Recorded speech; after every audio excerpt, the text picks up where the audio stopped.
نادية الجندي قالت لأحمد زكي في فيلم البطنية: انت شكلك صعب وشكلك ما بتستحماش. ومش بس كده، ده وقت تصوير الفيلم خلت جوزها محمد مختار يضربه ويقول له: انت كومبارس عند مراتك. تبدأ الحكاية لما كان المؤلف مصطفى محرم قاعد مع نادية الجندي وجوزها المنتج محمد مختار، وكانوا بيتناقشوا في توزيع أدوار فيلمهم الجديد البطنية، وقعدوا يوزعوا دور ورا دور لغاية ما جه على دور سفروه. راح مصطفى محرم بص لنادية الجندي وقال لها: بص يا نادية، في ممثل كويس جدا اسمه احمد زكي. نادية الجندي وقتها قالت له: مين ده مصطفى وعمل ايه قبل كده؟ مصطفى محرم قال لها: بصي، هو مش معروف قوي بس هحاول افكر. وقعد يقول لها افلام كتير لكنها ما افتكرتش. وراح قال لها مصطفى محرم: فاكره الشاب اللي كان عامل دور جد في مدرسه المشاغبين؟ هو ده. وقتها نادية الجندي قلبت وشها عليه وقالت له: ايه ده يا مصطفى، هو انت مش عارف انا مين؟ انا نادية الجندي. مين الشكل ده اللي جابه يمثل معايا؟ ده ما بيستحماش يا مصطفى. مصطفى محرم اول ما سمع كده اتخض واتضايق وقال لها: الكلام ده ما ينفعش يا نادية، يا تجيب احمد زكي يا انا هنسحب. وقتها اضطرت نادية الجندي بالعافيه توافق ان احمد زكي يجي. وفعلا جه وقت تصوير الفيلم، وفي اول مشهد بينها وبين احمد زكي فجأة نادية الجندي زعقت فيه وقالت له: هو انت بتعمل كده ليه؟ هو انت بتسرق الكاميرا مني؟ وكمان كل شويه تلمسني كتير ليه؟ هو في ايه؟ وقعدت تشتمه، واحمد زكي رد ليها شتيمه. جوز نادية الجندي محمد مختار اول ما سمع كده جه فجأة احمد زكي وراح ضربه، وقعد وهو بيضربه يقول له: يا كومبارس، انت كومبارس عند مراتي.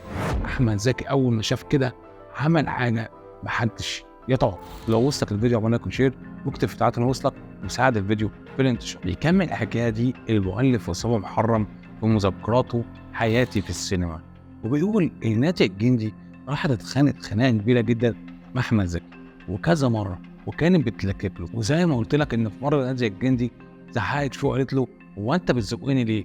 هو انت عايز تسرق الكاميرا؟ وكمان كل شويه تلمسني.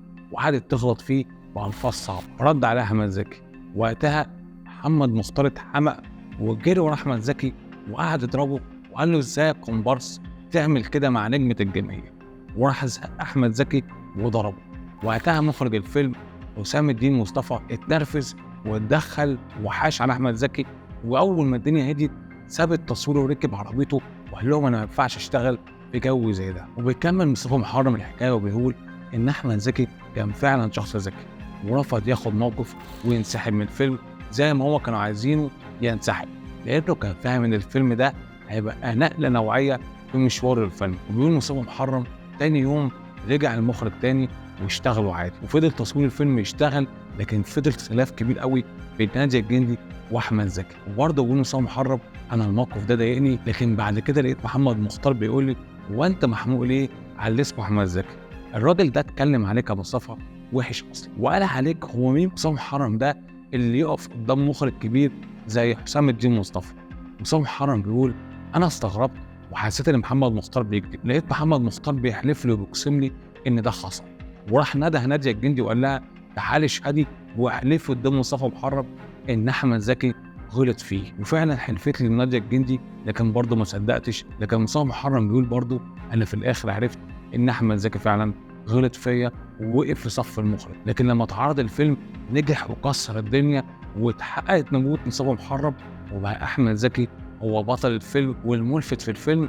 لدرجه ان نادية الجندي لانها شخصيه ذكيه اتصالحت معاه وعرف ان ده الحصان الرابح وبقت تاخده معاه في كل العروض الخاصه. لكن ايه رد نادية الجندي على الروايه دي؟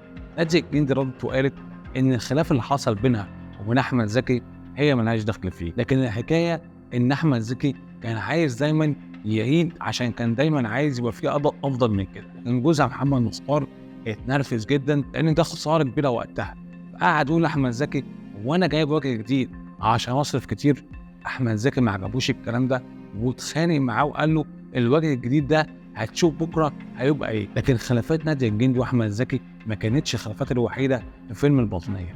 بيحكي مصطفى محرم ويقول ان من اكبر الخلافات اللي حصلت في الفيلم ده خلاف مع نور الشريف. والحكايه بيحكيها مصطفى محرم وبيقول: انا قبل تصوير الفيلم قعدت مع نادية الجندي وقلت لها ان انا خلاص اتفقت انا وجوزك محمد مختار على نور الشريف. راحت نادية الجندي وبصت وقالت لي: بص، افضل واحد يعمل دور برعي هو محمود ياسين. فرحت رديت عليها وقلت لها بس انا ناديه اتفقت مع نور الشريف. فقالت لي خلاص انا بسالك سؤال، مين افضل نور الشريف ولا محمود ياسين؟ صوم محرم بيقول انا رديت عليه وقلت لها بصراحه محمود ياسين، بس انا عملت اتفاق اخلاقي مع نور الشريف انا وجوزي. لقيت ناديه الجندي تجاهلتني وقالت لي مصلحه الفيلم اهم من كل الكلام. والغريب ان كان في ميعاد بيني وبين نور الشريف ومحمد مختار عشان يمضي الفيلم لانه كان عاجبه الدور جدا، لكن محمد مختار مشي ورا مراته، وده وفقا لكلام مصطفى محرم، وقال انا مش جاي. وقتها راحوا اتفقوا مع محمود ياسين، ورحت لنور الشريف لقيته متجنن بيقول لي انا استحاله اشتغل مع الست دي وجوزها، خلاص الناس دي ما احترمتنيش. لكن الغريب ان محمود ياسين اول ما قرا السيناريو عجبه جدا، لكن ما فيش يومين راح رد على ناديه الجندي وقال لها انا بعتذر على الفيلم ده. وما كانش حد عارف ايه سبب التحول ده، لكن مصطفى محرم بيقول في مذكراته ان سبب التحول هو شهيره، لان شهيره كانت قالت له ما تمثلش مع ناديه الجندي. وقتها ناديه الجندي انهارت واتضايقت لانها كان بتراهن على محمود ياسين، وطلبت مني ارجع نور الشريف. قلت لها استحاله ارجع له، هو حابب ما يمثلش معاكي، لكن الحظ لعب دور. ومحمود ياسين كلم ناديه الجندي وقال لها انا جاي خلاص هصور الفيلم. لكن مصطفى محرم بيقول برضه من كواليس الفيلم ان انا لقيت جوز ناديه الجندي محمد مختار المنتج بيقول لي اقول لك يا مصطفى ما تزود لنا مشهد رقص، خلي ناديه ترقص شطشط الفيلم كده عشان الجمهور يجي. فاستغربت جدا ان جوزها يقول كده، فعلا حصل الكلام ده. لكن ايه اللي خلى مصطفى محرم مؤلف فيلم البطنيه يقول لمحمد مختار جوز ناديه الجندي انت دلدول لمراتك؟ الحكايه بيقولها مصطفى محرم ومذكراته، بيقول انا فوجئت ان ناديه الجندي كانت معترضه على بعض جمل الحوار بتاعي في الفيلم، وكانتش عايزه تقول لي لانها عارفه انا برفض اغير اي جمله حواريه. وراحت من ورايا راحت السيناريست تاني معروف ان هو بيكتب جمل سوقيه وهو اسمه شريف المنباوي، وده معروف ان هو بيعمل سيناريو سوقي وعشوائي، وده وفقا لكلام مصطفى محرم. وراح زود لها بعض الجمل وقال لها قولي لازم تسلمني على البتنجان، وكانت جمله نكيكه جدا. ولما عرفت الكلام ده اتخانقت، رحت لمحمد مختار وقلت له انت مالكش كلمه، انت دلدول لمراتك، ورفعت عليهم قضيه.